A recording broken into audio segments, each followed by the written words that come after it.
ಚೈತ್ರ ಗುರುತಿಸಿಕೊಂಡಿರೋದು ಹಲವಾರು ನ್ಯಾಯಪರ ಹೋರಾಟಗಳಲ್ಲಿ ಮಾತುಕತೆ, ವಿಚಾರ, ಧರ್ಮ, ದೇಶ ಇನ್ನಿತರೆ ವಿಷಯಗಳಲ್ಲಿ. ಈಗ ಒಂದು ಹೆಜ್ಜೆ ಎಂಟರ್ಟೈನ್ಮೆಂಟ್ ಇಂಡಸ್ಟ್ರಿ ಕಡೆಗೆ ಬಂದಿದ್ದಾರೆ.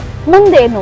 ಹೋರಾಟದ ಬದುಕಲ್ಲಿ ನಾನು ಯಾವತ್ತೂ ನಿಲ್ಸೋದಕ್ಕೆ ಸಾಧ್ಯನೇ ಇಲ್ಲ. ಚೈತ್ರ ಹೆಣವಾಗಿ ಸ್ಮಶಾನಕ್ಕೆ ಹೋಗುವ ತನಕ ಕೂಡ ಧರ್ಮ, ದೇಶ, ಸಂಸ್ಕೃತಿಯ ಹೋರಾಟ ಯಾವಾಗ್ಲೂ ಇರುತ್ತೆ. ಅವಳು ಸಾಯವಾಗ್ಲೂ ಅವಳ ಹೆಣದ ಮೇಲೆ ಕೇಸರಿ ಶಾಲೆ ಹೋಗುತ್ತೆ ಹೊರತು ಬೇರೆ ಏನು ಇರೋದಿಲ್ಲ. ಕುವೆಂಪು ಅವರನ್ನು ಮಾತಿರ್ತಾರೆ, ಟೀಕೆಗಳು ಸಾಯುತ್ತವೆ, ಕೆಲಸಗಳು ಉಳಿಯುತ್ತವೆ ಅಂತ. ಬದುಕಿನಲ್ಲಿ ನಾನು ಯಾವತ್ತೂ ಅದು ಪ್ರೂವ್ ಆಯ್ತು. ಈಗ ಖಂಡಿತವಾಗ್ಲು ನೀವು ಮಾಡಿದ ಟೀಕೆಗಳು ಯಾವಾಗ್ಲೂ ಸಾಯ್ತಾ ಇರ್ತವೆ, ನಾನೇನ್ ಕೆಲಸ ಮಾಡ್ತೀನಿ ಅದು ಮಾತ್ರ ನಿಲ್ಲುತ್ತೆ ಅಂತ. ಆದ್ರೆ ಒಂದಂತೂ ಹೇಳ್ತೀನಿ, ಸೋಲು ಬಂದಾಗ, ಅವಮಾನ ಬಂದಾಗ, ಅಪಮಾನ ಆರೋಪಗಳು ಬಂದಾಗ ಕುಗ್ಗಬೇಡಿ, ಹೆದರ್ಕೊಂಡು ಓಡ್ ಹೋಗ್ಬೇಡಿ.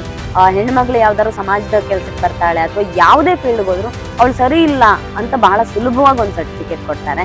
ಸೊ ಹೊರ ಪ್ರಪಂಚ ಕೊಡುವ ಸರ್ಟಿಫಿಕೇಟ್ಗಳಿಗೆ ಯಾವತ್ತೂ ಕಿವಿಗೊಡಬೇಡಿ. ನೀವೇನು ಅಂತ ನಿಮಗೆ ಗೊತ್ತಿದ್ರೆ ಸಾಕು.